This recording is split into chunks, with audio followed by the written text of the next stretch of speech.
What are the 3 professional principles that you never compromise on when it comes to delivering on legal assignments? The most important principle that I follow is integrity. The second is responsiveness. And the third is to keep it simple. What are the typical problems that you see leaders as well as young lawyers committing which can be avoided? I think the very first mistake that they make is that they confuse speed is equal to progress. The second thing is in ignoring certain processes and regulations. The third is that they don't ask questions. In terms of India's role right now, do they see India as a growth market or cost center or innovation hub? So in terms of business perspective, foreign companies look India as a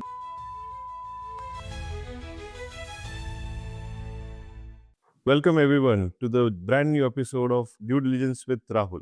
Today we have a very special guest. It's my pleasure to introduce Rahul Gupta, Head of Contracts and Senior Legal Counsel Global at Fintech. Rahul is an accomplished in-house legal leader with nearly 2 decades of experience across technology, pharmaceuticals, biotechnology, media entertainment, and cross-border business operations. At Fintech, he leads global contracts and legal function, overseeing complex commercial transactions, M&A due diligence, corporate matters, data protection, employment law, and strategic business advisory across multiple jurisdictions. Prior to Fudix, Rahul served as Deputy General Manager and Senior Legal Counsel at Lupini, where he led legal support for companies' research and development and biotech division. His career also includes leadership roles with IndiaCast, Star India, Saregama, giving him unique blend of media, technology and intellectual property, compliance and transactional expertise. Known for his commercial approach to legal problem solving, Rahul combines strong legal judgment with practical business understanding, making him a trusted legal advisor to management teams and growing enterprises. Please join welcoming in Rahul Gupta. Thank you. Thank you so much, Rahul, for having me here. It's a pleasure to be here on this podcast with you. Looking forward to having an engaging conversation and something where I can contribute for your viewers to take back. So Rahul, originally you're from Amravati and Nagpur region, studied in Pune, later pursued your masters in Nottingham. Now you work with Saudi-based organization with India responsibility included in that. How has this journey across multiple regions with multiple systems have shaped your thinking as a business lawyer and corporate advisor? Yes, thank you for that. Uh, yes, so I see my journey as a multi-city train journey where there have been various stops in my life, which began in Nagpur. Then the next stop was Pune. In fact, my very first job, which was in media sector, was in Calcutta. Yeah, so after that, I moved to Nottingham for my master's, came back to Mumbai, continued my work in media, thereafter moved to Pune in pharmaceutical sectors. And now I am working from Pune itself, but now I'm working with a fintech company, which is essentially based out of Saudi, working as a head of contracts for their MENA business. Uh, so I think this multifaceted exposure which I have received, I've been extremely lucky in that sense, and which has actually given me a perspective that there is no right way of doing business. Everywhere there's a different culture, there is a very different approach, there is a different outlook towards everything. Okay. And this, in my opinion, has made me 360-degree lawyer, which I think I am today. Just to connect with Rahul's journey, even I did my studies from Aurangabad, now known as Chhatrapati Sambhajinagar, Nanded and Ahmedpur. I did my law education, 5 years law course from Pune Ferguson College. And I think due to these exposures to different cities, I think when Rahul or my kind of people, when we are in cities like Mumbai or Delhi, we are very good to adopt. We are very quick in adoption, and I think we can adopt to things, organizations, structures, different settings very quickly. different environment and cultures, or working in different internal ways are very kind of normal and flexible for us. And that is something I think it helps us in long way.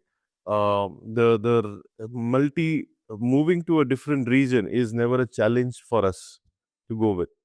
Yes, yes, absolutely. You become very flexible because with the course of time, you understand what the requirement is, and there is a different requirement in some sense in every region, Yes. in every Yes. sector, Yes. in every business. And that makes you a very flexible business oriented lawyer. Absolutely, absolutely. Rahul, you began your career with media sector with Saregama and Star India, and today you lead a global contracts at Foodix. What first drove you towards law and negotiation instead of pure business role? Yes, absolutely. I think uh, these are completely two different sectors. And I think there's one thing that you forgot was that before joining Fintech, I was in pharmaceuticals. Yes. So the major transition was from media and entertainment, which is a very open industry in that sense, to pharmaceuticals, which was a heavily regulated industry, to a SaaS company or a fintech industry, which is even more regulated and which is a very fast paced industry.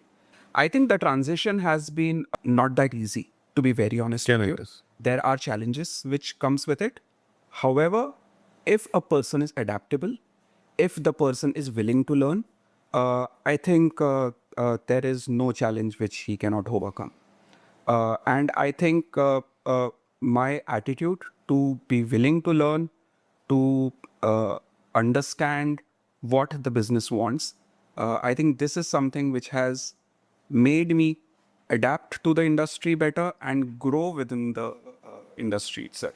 Rahul, you moved from large pharmaceutical company like Upin to a fast growth SaaS platform company Foodix. What are the real differences in pressure, freedom, responsibility between these two different environments? Yes, I think this is a very good question, Rahul. And you rightly pointed out that the general perspective what somebody gets is that you get into a big company, and not only pharmaceuticals, but in any big company, and they are set for life in that sense.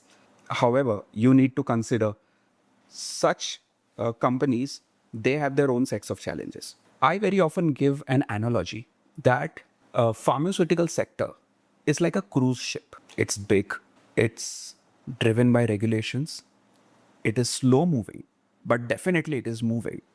Uh, it is luxurious, so you will get all the benefits in that sense. But it comes with its own sets of challenges. Fintech, for that matter, is like a speedboat. There's speed, there's thrill, there's a lot of water which is splashing on you, but at the end of the day, you enjoy the ride, right? So, this is the key difference at a very macro level between pharmaceuticals and fintech for that matter. In my experience, what I've seen is while these two sectors are completely different, in terms of regulatory challenges, there is no easy sector. Even when I was in media, they had their own sets of challenges with TDSAT. Pharmaceuticals had a lot of challenges with FDAs. Your fintech has a lot of Right. challenges with RBI, etc. Yes. Correct? Yes. So these have their own sets of challenges. The challenges take different shape and form, but there is no sector which is difficult or an easy. Rahul, early in your career, you worked and then you took a break to pursue your academic pursuits, that is, Masters in University of Nottingham, where we met also. And again, you resume back to your employment journey with a very well-known media entertainment sector industry company. Now, taking these mid-career breaks, because I see there is a notion that if you are studying, you should just study, and once you get done with your study, then you should devote your remaining time only for employment. But you are exceptional case because you took break right in middle of your career. And I have not seen many people around me who would do this kind of approach. So how this scenario has come along, since you've taken break for your post-graduation study, would you recommend to the viewers, to the aspirant, students or the law graduates who are getting into profession to also consider taking break in between to pursue their academic pursuits? And any suggestion in terms of how they should go about approaching this critical decision? Yeah, excellent question, Rahul. And even I have seen a lot of young graduates and young professionals who have the same dilemma. Right. And I think when you take a break from your work, it's like hitting a refresh button. It makes you realize that life is more than just your daily deadlines, right? Absolutely. And when you have a clear mind, you get a fresh perspective on what you want from your life and how do you want to shape your career, right? So I think there's no harm in taking a break, taking a step back, and reassessing what you're doing. I was fortunate enough to get back to the same industry because I knew this is what I wanted. Right. I knew that I wanted to be an in house counsel. I knew that I always wanted to work for a particular industry. And taking a break just strengthened my belief. But one has to always be truthful to themselves. If you can manage your further studies along with your job, please go ahead and do it. That's very good. But if you're struggling, there's no harm in taking a break. There's no harm in finishing your studies, finishing your master's, finishing your diploma, whatever you want to do, and then coming back. Because it's always better to have a peace of mind rather than internally burning yourself. And at the end of the day, you don't excel either at work or at your studies. So Rahul, from pharma industry to fintech platform industry, uh, you kind of dealt with the same roles and responsibility, but I'm sure there must be different environment when it comes to having kind of pressure scenario, freedom to take decisions, and kind of responsibility which comes with a lot of expectation. So can you walk us through the different environment for these two, three elements that you experienced?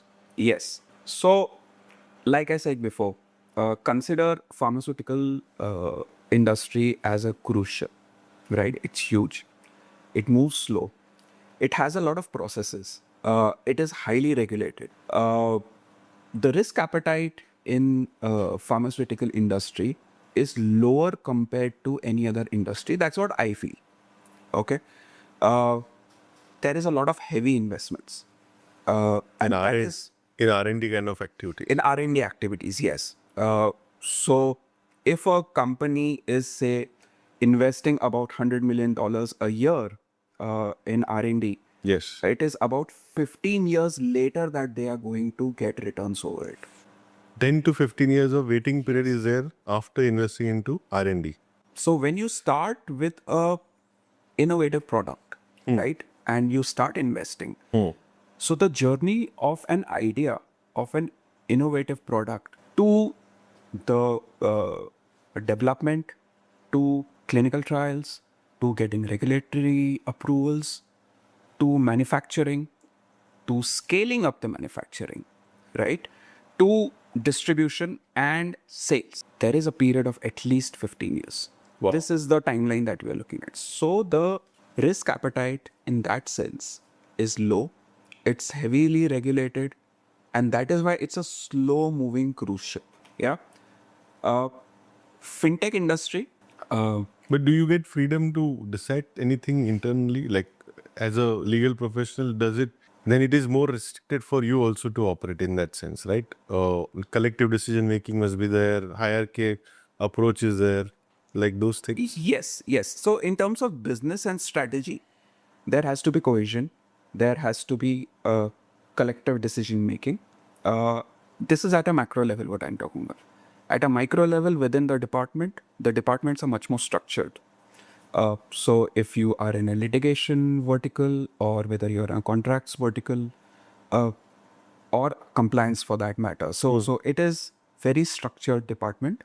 The freedom of movement is restricted a bit, but there is a lot to learn, right? Because when you are working in a particular project, right, from initiation to its development, there is a lot of different stages which you go through. So the learning curve is good.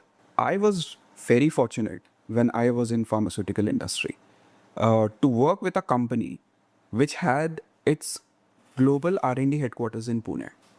Oh, and while the legal team sat in Mumbai, I was actually tasked to build the legal team in R&D. Pune office, and now they have biotechnology R&D and biotechnology manufacturing as well in Pune, and so in that sense, as a lawyer, I had to actually set up the department within Pune region. Great responsibility there. Yes, yes, absolutely, absolutely. And get back the goodwill of the department. See, when you're working remotely, right, the focus of the team may not be completely at you because you are serving the various departments, you are working on various transactions. But when you have a resource which is fully focused on a particular region, right, uh, uh, the responsiveness is different, right? It's faster. The advice is much more uh, precision based because when you're with the department, you understand their problems. Correct. So these things you cannot achieve when you are working remotely. So I was tasked to get all that done, and I was fortunate enough. I spent about 8 years in pharmaceutical industry. Wow. And I was fortunate enough to build a team, to build processes within the Pune region, and I'm proud to say that they are still continuing the work which I have left behind. Awesome. Awesome. Rahul, you worked in multiple cities. We just listed out that in our first opening part, Kolkata, Pune, Mumbai. You're in UK, then now you are dealing with Saudi-based company as an, contracts division head. These are different territories, different regions, right? How difficult or easy it is in terms of picking up learnings from these regions in your negotiation scenario? Because when you head contracts, means you have a counterparty, means there is some discussion in negotiation is going to happen. So these multi-city exposure resulting into a strength for you in negotiation, and how, or it's a drawback in some way, if at all it caused any negative scenario. No, absolutely. You are absolutely correct when you say that every region works in a different way in that sense. Uh, and I've been fortunate enough to work in different regions, in different cities, across continents. And let me tell you what I've observed while working in these regions. UK, Europe, people like more clarity on things. They are more process oriented, right?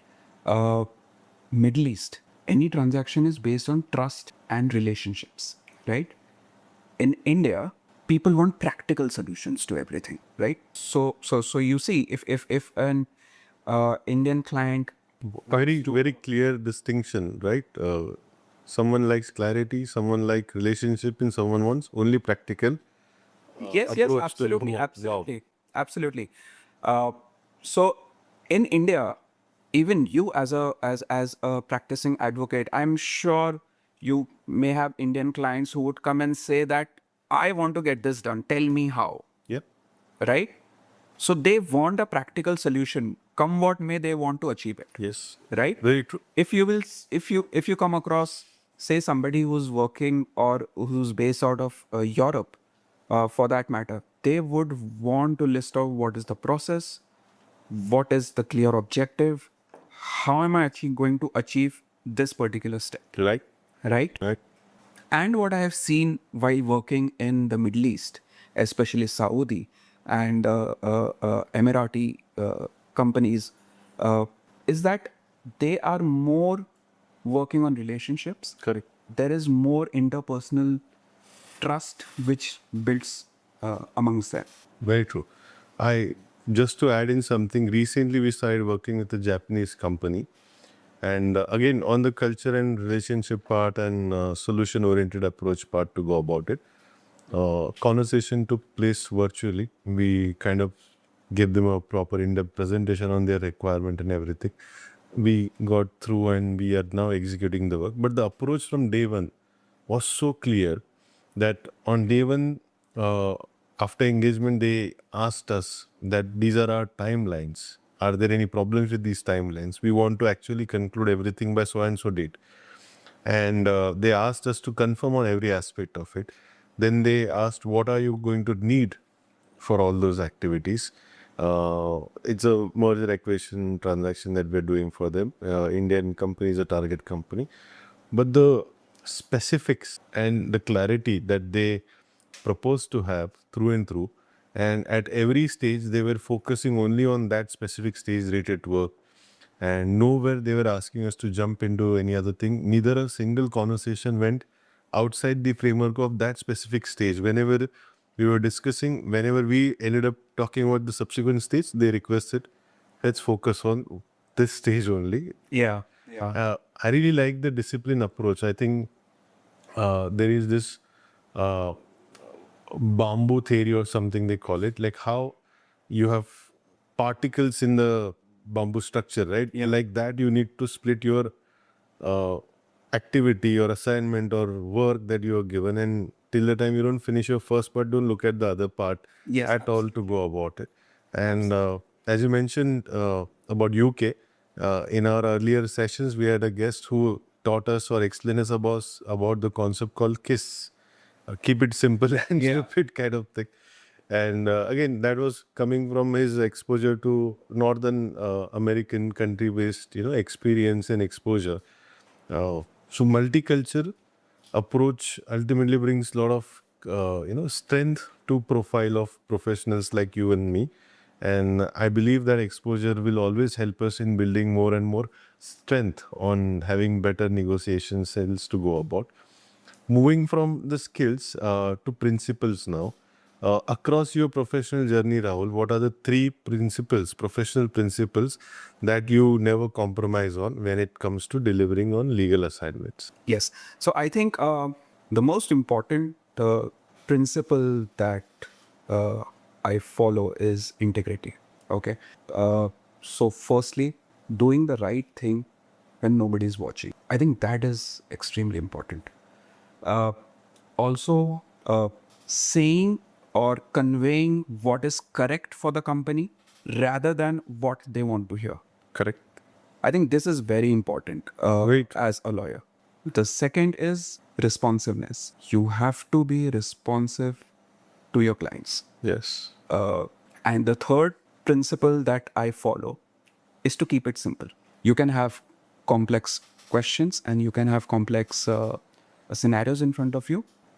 As a lawyer, you can understand, you can interpret, but you have to make it simple for the business person to understand. Correct. Very true. So I think that is something which you need to inculcate, and unless you do it, the frequency between you and your client, whether it's external or internal, that will remain unmatched. Correct. You will not be on the same page, and there will be no clear communication. I totally agree to this, Rahul. And one of the ways that we, as an external lawyers, to keep our frequency at the same level of our clients, to have that, we visit our client's office once in 90 days.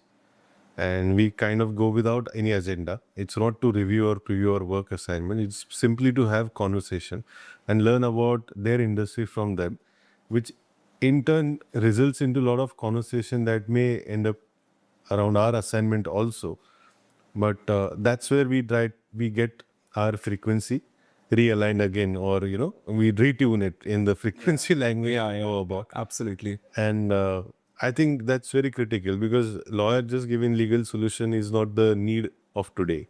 That was need of yesterday. Now lawyer with practical solution oriented approach and short time consuming, practical solutions is something that is needed, rather than just legal, proceedings or legal documentation to your Absolutely.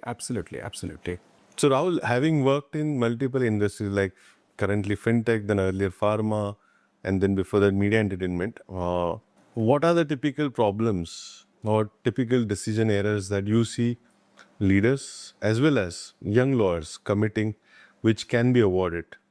Excellent question, Rahul.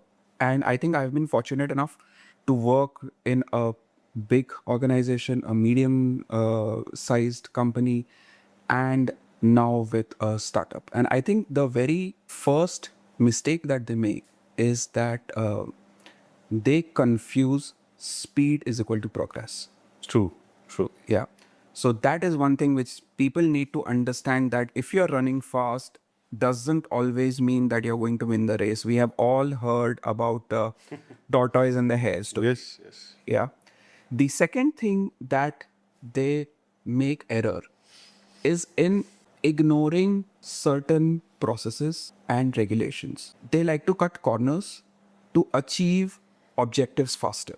I think this should not be done, Very risky. because this is very risky uh, uh, for a business. Right.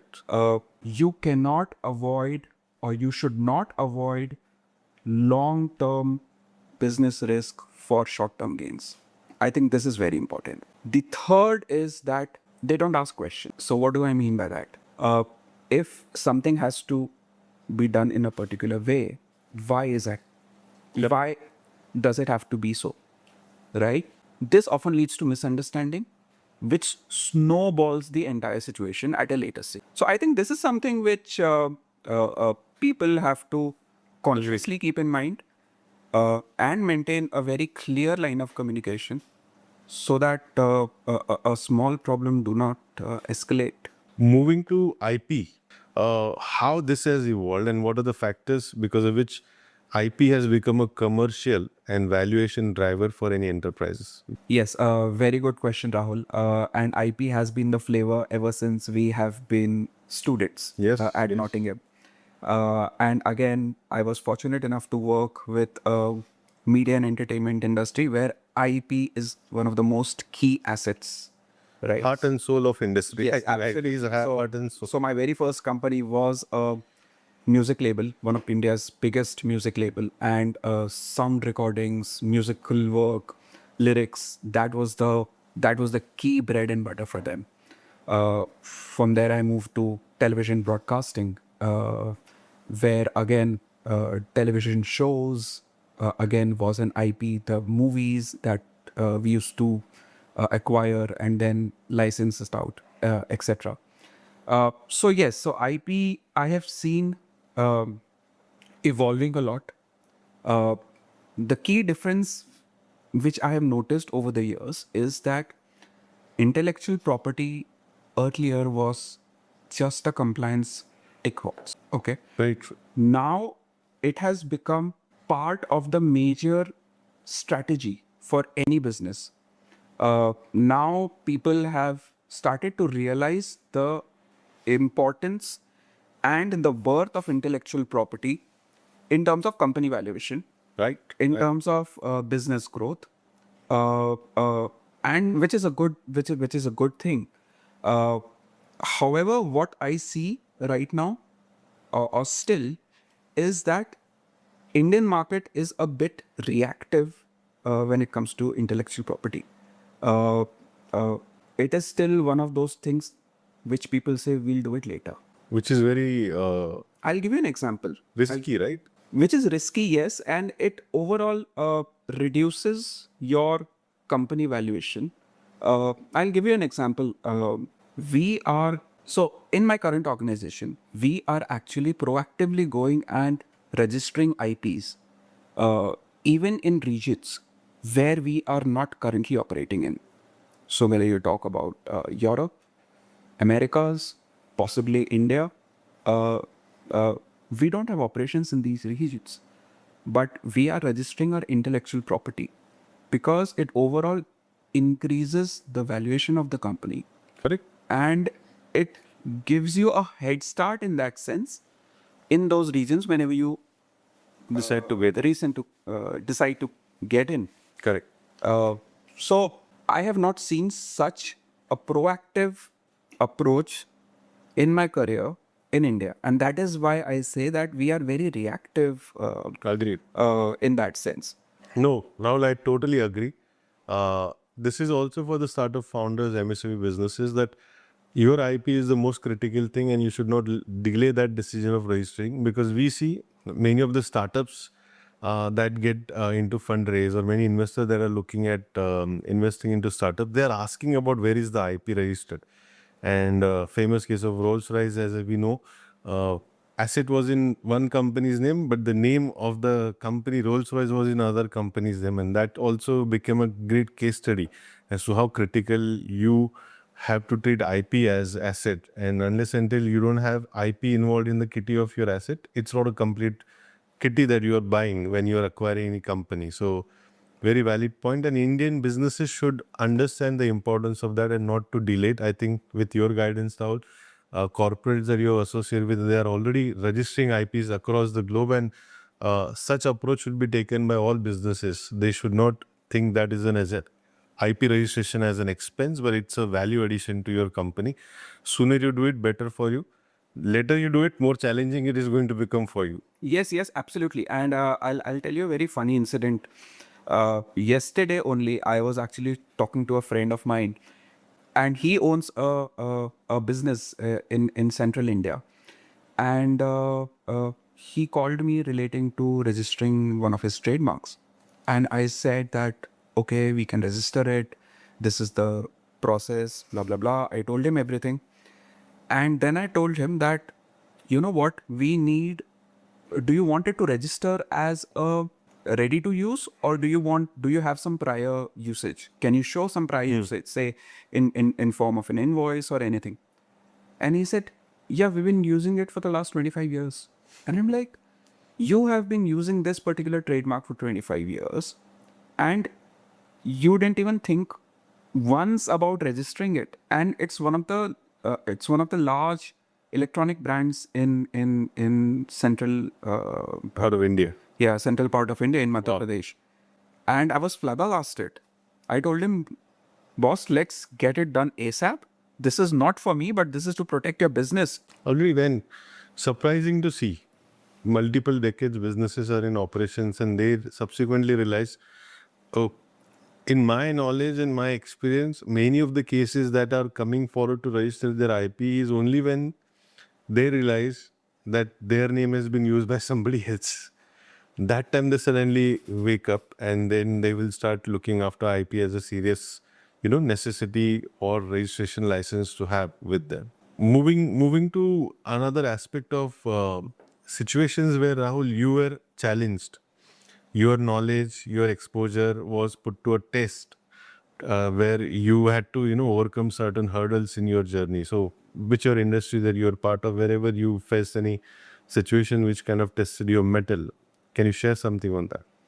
Yes, absolutely. I think the first real challenge which I faced in that sense was when I transitioned from media and entertainment to pharmaceuticals. And I've told you before as well, the key task for me was to actually set up a legal department and processes in Pune.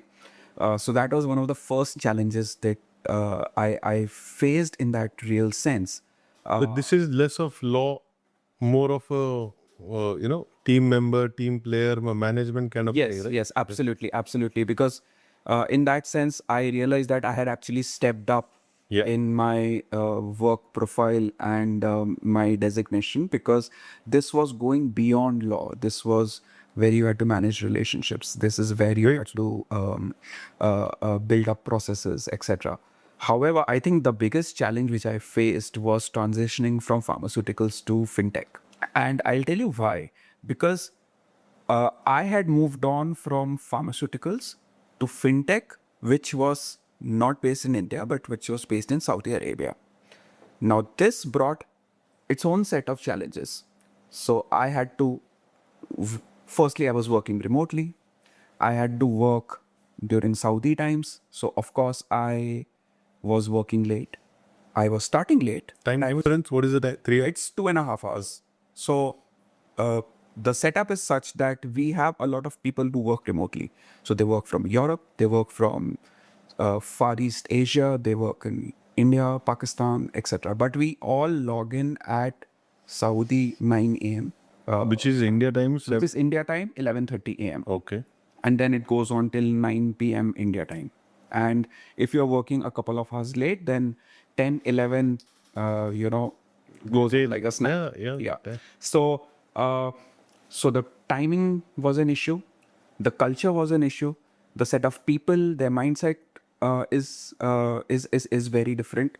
Uh, of course, I was not well versed with Saudi laws because while the basic structure of any contracts or any transaction remains the same, there are nuances which differ from country to country. Correct, and uh, in Saudi, in certain aspects, the Sharia law also applies to commercial transactions.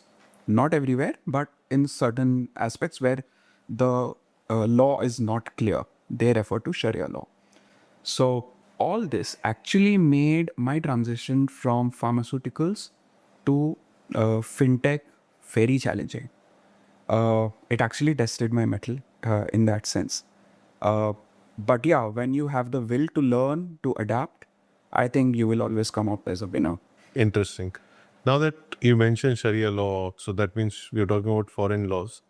Now, when you're sitting with foreign companies' management in their boardroom, how do they see India in terms of India's role right now? Do they see India as a growth market or cost center or innovation hub, because of which, they are, for a reason that they are having you, right? So what is the outlook? What is the angle they are looking at India with? So, in terms of business perspective, foreign companies look India as a growth market primarily. For them, India is a talent hub. For them, India is a talent and innovation hub. Uh, of course, there is a good pool of resources that we have. But having said that, I don't think India is just another back office for a foreign organization anymore. And I think this perspective has changed over the last 10 years. Right. This is what I see. However, I think uh, two things which they are still expecting from Indian market is clarity and speed. I think we are slow in these two things. Indian market still has ambiguity, and I think we are slow movers in that sense. So I think if we overcome these two challenges, we will have a terrific growth rate. Agreed, agreed. And these international companies, generally, not just your company right now, but uh, having conversations or meeting people from different parts of world in international conferences that you attend from time to time, conversations like those must be setting some context that foreign companies, when they feel there is no clarity, that means they are seeking some action, right? Some call to action from Indian bureaucrats, government, or also from Indian legal, professionals. Do you think they are hinting certain aspects that we need to bring in our action that will make life easy for them to enter into India's market by going beyond highlighting problems, but some call to action? Yeah, so I think when I say clarity and speed, it is both ways. It is the first thing is relating to certain government policies, uh, uh, making sure that we have, for example, single window approval for all the departments. Uh, there are still certain places where we apply for approvals, etc. Even the bureaucrats or the officer is not aware of what are the next steps that needs to be done, or what is the documentation do you want, or do you want it in duplicate or triplicate. So I think that clarity is required from an administrative side. From a legal side, and this is partly because of a spillover from the administration, I think there has to be clarity in the advice, and clarity on the next steps that needs to be done. From a legal perspective, when a company needs to enter into India, uh, I think this is very important for them. And like I said earlier during our discussion, Europeans and to an extent Americans, they want clarity and Absolutely. and unless they get that, it is very difficult for them to have that foothold in India or consider India as a major market. But I think with time, I see that we are uh, inching towards it. Right. But I think there is still a lot of work that we need to do. My interactions with some of the international lawyers, whenever I attend some conferences, be it in India or outside India, apart from the critical aspects that you mentioned, they also added that political instability in states is also great concern. And many a times those are heavy manufacturing activity involved businesses or heavy asset basis company who are trying to be partner with Indian companies or trying to set up their manufacturing companies to cater to the need or enter into India's market. They always seek more and more, locations which are consistently driven in a stable and safe political environment.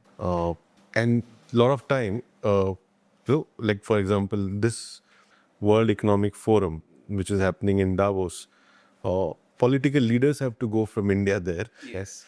And they have to convince the foreign businesses that, look, our state is safe. We are having these economic policies. Please subscribe to this and get benefit and just help us in creating job opportunities in our region, and we'll serve everything for you on platter. There will be incentive schemes for the lands, there will be tax breaks, there will be GST benefits, there will be a lot of support that government can offer and will be given. This also highlights that, how foreign companies and foreign players are looking at India. That's why selectively some states are their preferred states. Gujarat, Maharashtra, Tamil Nadu. These are states where they think there is a consistency can be expected in political scenario. So geopolitical risk analysis on businesses is also becoming a critical necessity. In audits are done on that line. In fact, some of the big four companies have approached our firm to get our support for Pune based, Aurangabad based, Nasik based, Mumbai based territories and areas where they want to, help us in doing legal due diligence along with their geopolitical studies for that region, which can be a good exercise and good report for their decision making. Yeah, absolutely. And I think for some time now we have a very stable government in the center, right? And our honorable PM's vision of ease of doing business, I think to certain extent needs to still trickle down to various states. There is ease of doing business in certain regions of India, but it needs to trickle down to everywhere. And I think that is something which is happening slowly, but it needs to Yes. uh, go to the grassroots level. Yes. Since you mentioned about last 10 years, I would ask about next 10 years. If a professional report has to be written about your next 10 years journey as a lawyer, as a legal professional, what is it that you would want it to be known for? I will also ask about last 10 years, but let me see the future that you envision for yourself. Yes, so I would want to be remembered as a lawyer which actually has set up processes and precedents so watertight that it continues to mitigate risk for any organization where I have been with. Super. Nice. And that is what I'm striving towards. That is what tried to do in my previous organization. That is what I'm doing now. I think very relevant thing, standard operating procedures, protocol list, checklist. We also try to bring everything under that. If something can be, brought under SOP, that is great. If something you cannot have SOP for, that we try to put it under checklist as a strategy to go about, and helps a lot when it comes to delegating and making the system shock proof from all the external or internal challenges that it can face randomly. Yes, absolutely. And I think this is not just relating to SOPs and checklist. It goes a little far more than that. You can have certain frameworks and policies for the companies, like say, for example, an IP policy or data protection compliance framework, or any other such things which actually protects the company from future shocks. I think that is very important. And if you're able to establish those within the company, I think uh, the company will be risk free even after you leave the organization. Very true. Very true. So, Rahul, with constant traveling and working alongside with a company which is based out of MENA region, but you are in India most of the times, and as a global leader on the contracts division, which is with a distance and virtual arrangement, what is the key mind shift that you adopted or you went through to deal with this responsibility more effectively? Yes. So, with new problems, you have to come up with new ideas, right? And new solutions. Uh, the first thing that you have to keep in mind is if a person is away or is working remotely, doesn't mean that he's not working. Correct. Yeah. So that trust factor needs to be there. Yeah. And I think this is something which by default a person misses. Uh, Agreed. and this is something which by default is interpreted in a different way in many organizations. So you need to have that trust factor. Secondly, is you have to come up with innovative ideas when you're working remotely, right? So, for example, in Foodix, we ensure that any conference call that we have is always video on, Nice. so that at least you have that virtual presence. Absolutely. And you are not just staring at a blank screen. Yeah. That's one thing. The second is having, say, weekly calls with your teams, making sure that you have dedicated time with the team where you are not just discussing work, but you are also taking an interest in what's happening around them, what's happening in the life, Nice. etc., so that you have that connect with the particular team, right? That's one thing. Another thing which I always make sure is taking regular feedback from my different departments. Okay. Feedback about your department. Not only feedback about my department, but about myself or what better we can do in order to serve them. Nice. Right? The good part here is that if there is a particular department who we have not interacted for some time, right? I re-establish that connect. That is very important.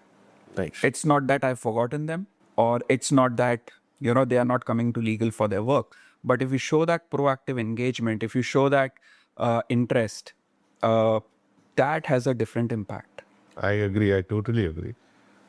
One of our clients, which was into media entertainment industry, their legal manager was so proactive and resourceful in terms of connecting with all the verticals and all the elements of their business. I happen to know that he, in fact, despite just being from legal, his interactions and his resourcefulness helped company in generating more verticals of content. And though they were only in news, they ended up becoming more active in media. Then slowly, OTT platform came in, and soon this person was no longer just doing legal work for them. He was more taking active role in business meetings, and he was becoming more and more regular visitor to boardrooms, management meetings, and that was another sharing that he brought to us in my conversations with him. Very rightly said. I also think with distance, arrangements of teams, virtual teams and all, some of the tools and some of the routine activities that you mentioned are very effective. And you rightly said, conversation beyond work brings more clarity. Yeah. Some of them are dealing with some problems, some challenges, be it work-centric or be it family or some other aspects that can give you much needed clarity. Yeah. Moving to you specifically, Rahul, now, what are the daily habits and thinking systems that you have been using or applying to your professional career, because of which you could get the success that you have in pharma, media entertainment, and now in fintech industry? Yes. So the first things first, you need to have discipline. You need to have a daily checklist, in the sense that not what you have to do, but what you want to do during the day. So if you have a checklist of 5 items, You have to make sure that your focus is completely into achieving those 5 items during the day. If for some reason it does not happen, fine. That is also okay. But all your efforts have to be in achieving those 5 items for the day. No matter your checklist is 10 items, you cannot finish all the items, right? You have a checklist of 10 items, but you have to ensure that uh, you are done for the day only once you finish those 5 checklist items. So the discipline needs to be there. Uh, Another thing which I do and I consciously am trying to do is keeping abreast with not only laws but even with the sector that you're working in. We are in our daily life are so engaged in what's happening around us in law or what is relevant to us that we don't see what is happening broadly at the sector level. I think as a lawyer, you have to understand the business evolution as well. And once you do that, you develop yourself as a good business lawyer and not just an in-house counsel. I totally agree. I think somewhere I read recently, daily habit or ritual of reading about one sector just for 30 days can make you an authority on that subject because of the information that you end up finding about that sector. Day 1, day 2, day 3 could be very normal reading, but soon after 7th, 8th day, you kind of start picking up the signals, the patterns, and then you kind of, understand which are more reliable sources. And by the end of 30 or 40 days time frame, you are actually identifying the whole system, and then you start predicting what's going to happen in that. That's not just for the equity or investment market, but it's also about certain business sectors that you're catering to as a service provider also. And uh, I kind of went with this flow, Rahul, on subject of real estate, in that specifically redevelopment. And I did this exercise few years back, a couple of years back, and that's where I could see, pattern of, typical challenges, problems. As a lawyer also I was trying to cater to, but the repeated things came out from conversations and news articles and judgments that courts were passing. And that's where we could relate to this topic of redevelopment. And that's why I could create this book alongside with my team's support and help. And this is also as a result of daily habits. Yes. Writing something on that made me, realize that I've got enough content, collection of articles, and then it was very easy for me to put in the form of book. So some daily habits, like you mentioned, can help us in achieving something. And now people ask me, how did you manage to do that? But it's simple. If you do something every day, the daily incremental effort part brings a very compounded, different level of outcome. Absolutely. A small investment every day will give you a good return in the end. And you know what? When you were actually speaking about this, what came to my mind was a small thing which I adopted in my previous organization. I used to actually ask my juniors to have an interactive 30-minute session uh, every week, every Friday, towards the second half, and discuss what's happening in the pharmaceutical sector Wow. or laws relating to pharmaceutical sectors. Okay. And I used to be there and used to just listen. So that was not for me, but that was to inculcate that habit of them reading on articles, case laws, judgments, whatever it is, which is relevant to them, which is relevant to the sector, right? So you often miss out these things in the midst of Yes. doing your daily Very true. schedule and daily work, but it's actually important, and that is what even I try to pass down to my juniors so that they also get the habit. So, Rahul, what is that one mistake that many of the legal professionals commit repeatedly when they are trying to serve fast growing companies like your sector, fintech, which always grow at a rapid speed, which can then result into permanent damage in the trust that they expect to have, or their career growth can also get impacted by that? One mistake that legal professions are making repeatedly. Yes, excellent question, Rahul. I think that one mistake that a legal professional is doing is not thinking out of the box, right? You have to be adaptable. Your responses needs to make sure that they are not just bookish knowledge, they are not theoretical knowledge, but you provide practical solutions to the business team. The business team does not want to know what cannot be done. The business team wants to know how it can be done. And I think once you realize that with this particular problem, this is the answer that they're looking for, Correct. your mindset, your thought process immediately changes. You start thinking as a business person. We are not business blockers, we are business enablers. Yes, very true. I think that is very apt way to put it. If we start thinking like a business enablers, your clients or your partners that you're working with, they will start looking at you from a different lens, and you will be more relatable in terms of making progress than just becoming an expense on their balance sheet.